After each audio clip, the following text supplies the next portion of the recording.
The government was forced to deny last night that Chris Whitty felt very unhappy about plans for a Big Bang reopening of schools on March 8. Downing Street knocked down claims that the chief medical officer had concerns that a full return, rather than the staggered approach called for by unions, would cause a spike in infections. Boris Johnson has made it clear that he wants all 10 million schoolchildren and staff to return on March 8. But education sources told the Guardian Mr Whitty was very unhappy with this. Some officials fear a mass return will increase infection rates and create problems administering pupils' COVID tests. Ministers and senior advisors want Mr Whitty to back a full return publicly to reassure parents and teachers, but he is said to remain lukewarm. The Guardian has reported that he has not endorsed any media materials being distributed ahead of Monday's announcements.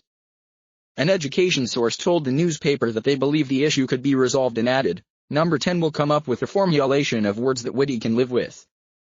Last night, a Department for Education source branded the claim absolute BT, and a government source also said it was categorically untrue. The Scientific Advisory Group for Emergencies, SAGE, which advises the government, has modeled the impact of sending all children back at once against a staggered, year-by-year approach. It believes the first option will lead to a bigger rise in the so-called R-value, which measures how quickly the virus will spread.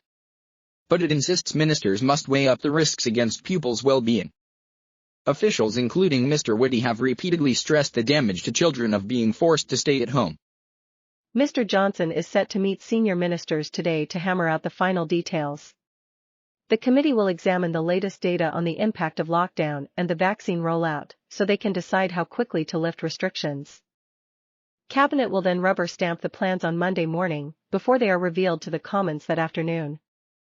The blueprint is likely to see schools return on March 8 along with more relaxed rules on outdoor exercise, the return of outdoor sports like golf and tennis at the end of next month, and non-essential shops opening soon after Easter.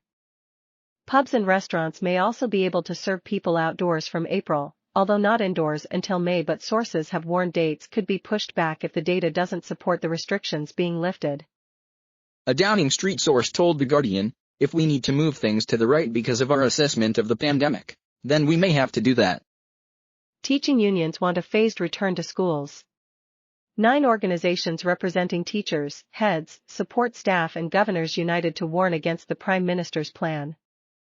They said getting all children back at once on March 8 seemed a reckless action that could trigger another spike in COVID infections, prolong the disruption of education and risk throwing away hard-won progress made in suppressing the virus. In a statement, they called on the Prime Minister to only commit to the March 8 date if the scientific evidence was absolutely clear that this is safe, and he should go no further than a phased return,